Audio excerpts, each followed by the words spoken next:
afternoon. Not a lot of news going on at the moment. So my brain's set to tumbling thinking mode. And I've been mulling it over. And like a lot of you, I've been wondering what exactly will Xbox Scorpio be like?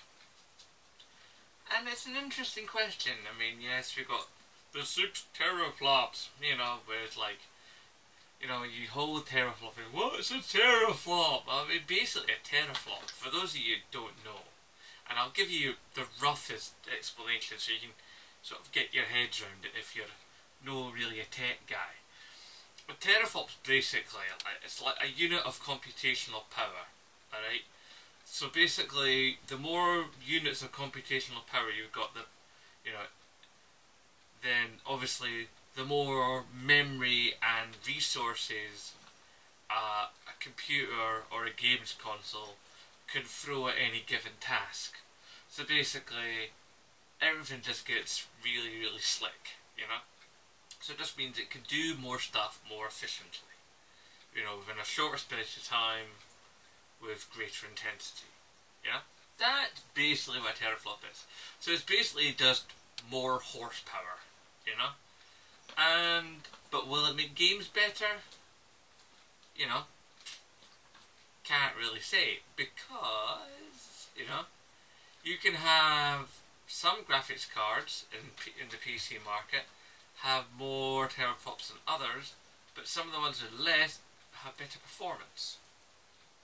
So, you know, it's you kind of chasing your own tail on this one, and you start to really dig into it.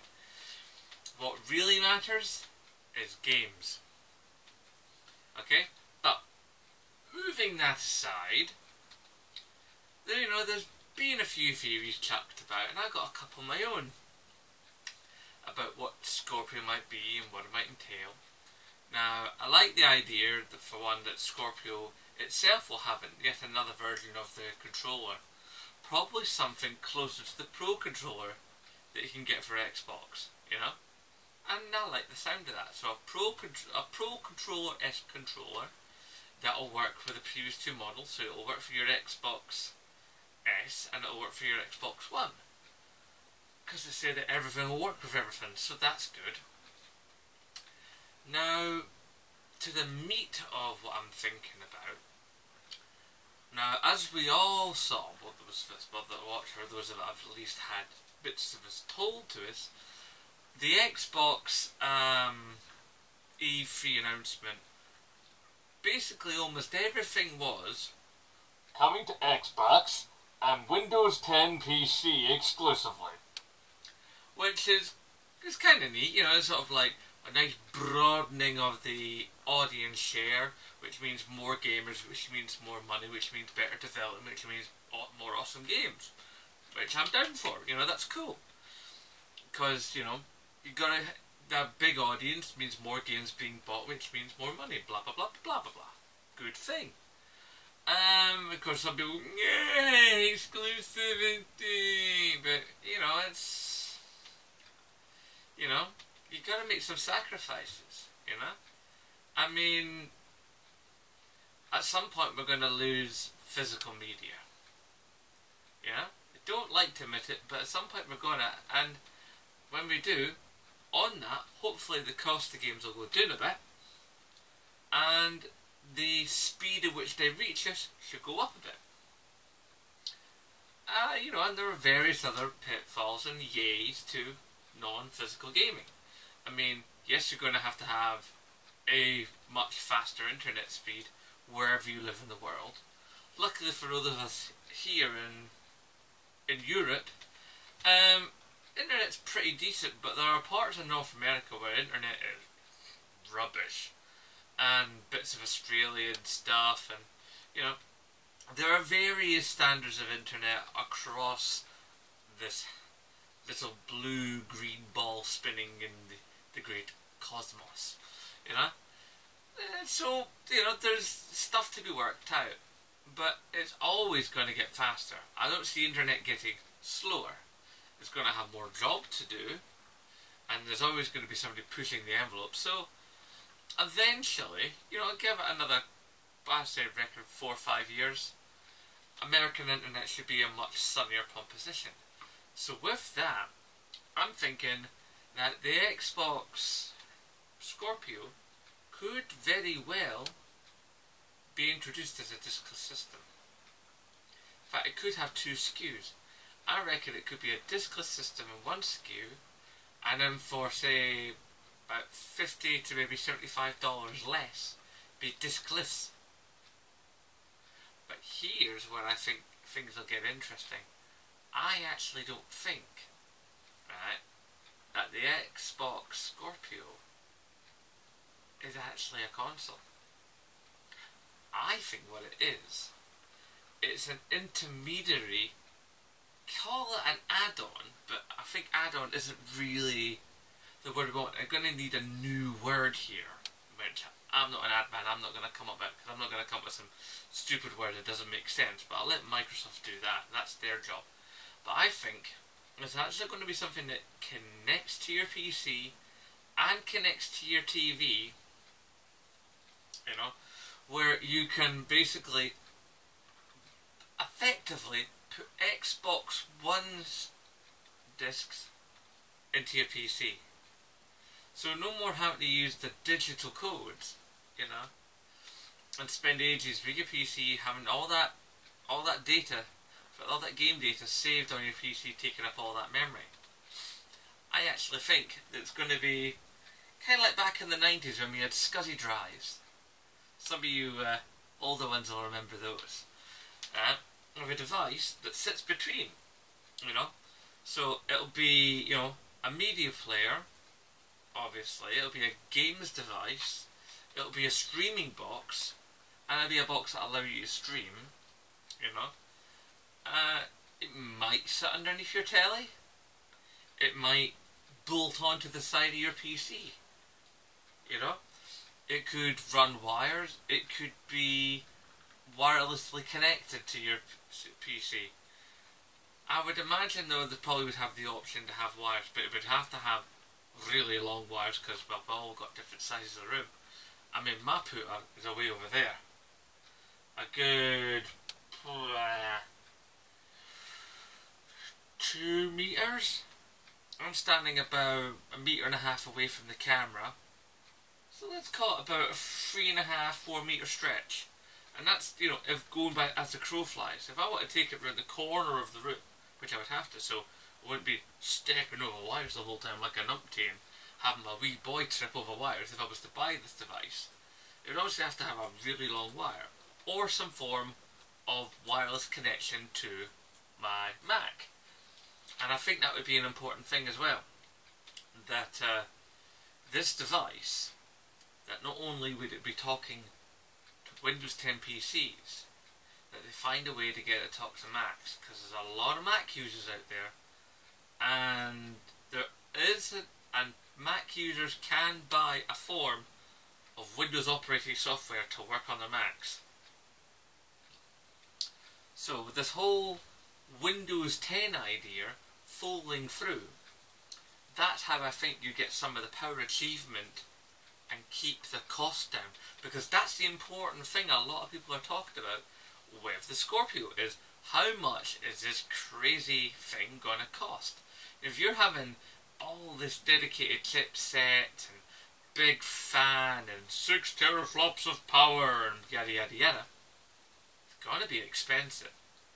But if you couple it to, say, an average PC, which is, most PCs are average.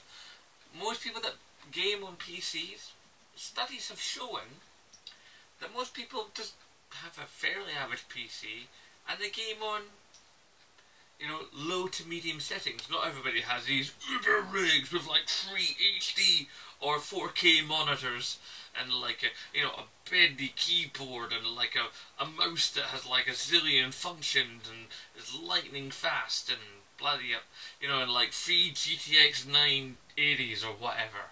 And most people who game on PC or game on a laptop even have a fairly ordinary computer.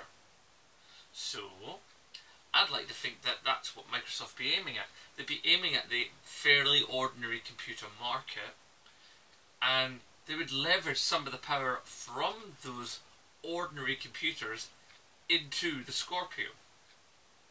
And of course, if you've got one of these Uber machines, then your Scorpio is going to do even better.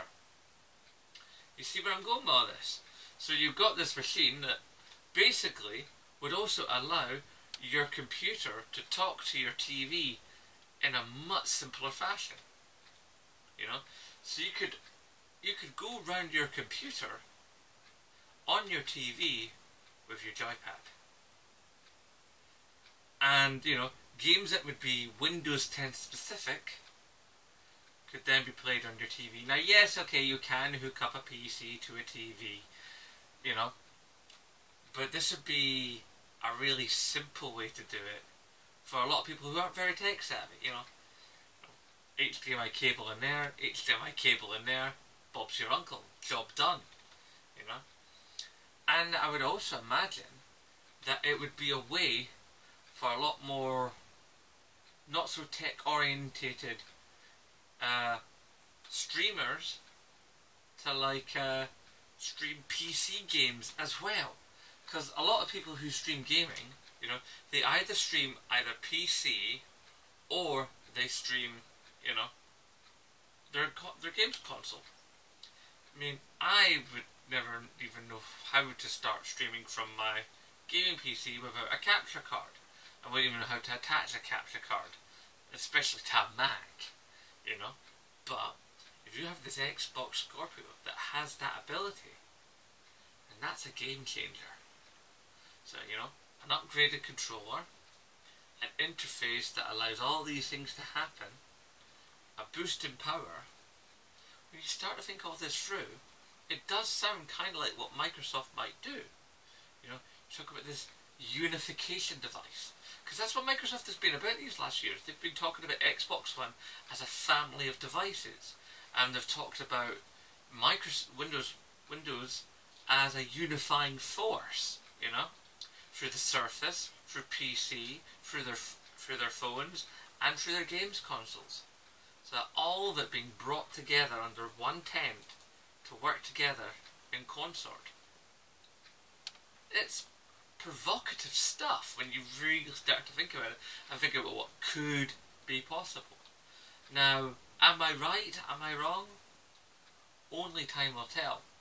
Maybe I'm getting a little bit fanciful with some of the Mac stuff, which is probably fair to be true, you know. But then again, if that is the case, that could be something that Sony bring in.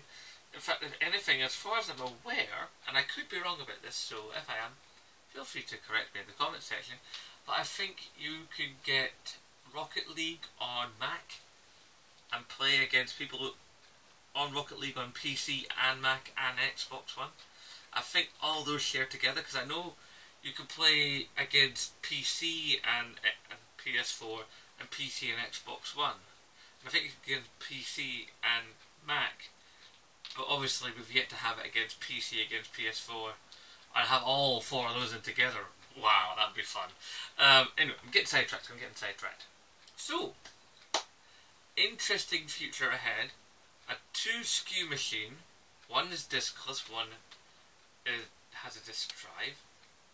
The ability to have something that talks to your PC and adds to its power and also takes from its power to give you more power in your game, in your console gaming, and allowing you true access to your gaming content in a much more user-friendly, fun-based way with a controller, you know.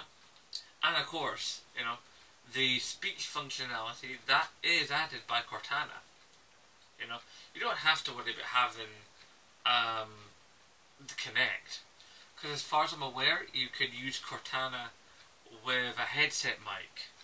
So if you've got a headset mic, you're rocking Cortana, you're playing games, and you have your snap functionality, bring up a YouTube video, you know, while you have you're Skyping another corner, you know. So you're Skyping with a guy, you're watching the YouTube video, and you're both playing the same game, and you're both talking about the same game and both playing the same game, and you're able to flick back and forth to all the things, you know, and you know, have the power of your average PC or your Uber PC helping your box do all these things much more smoothly. This is all really, I find this to be most thought-provoking.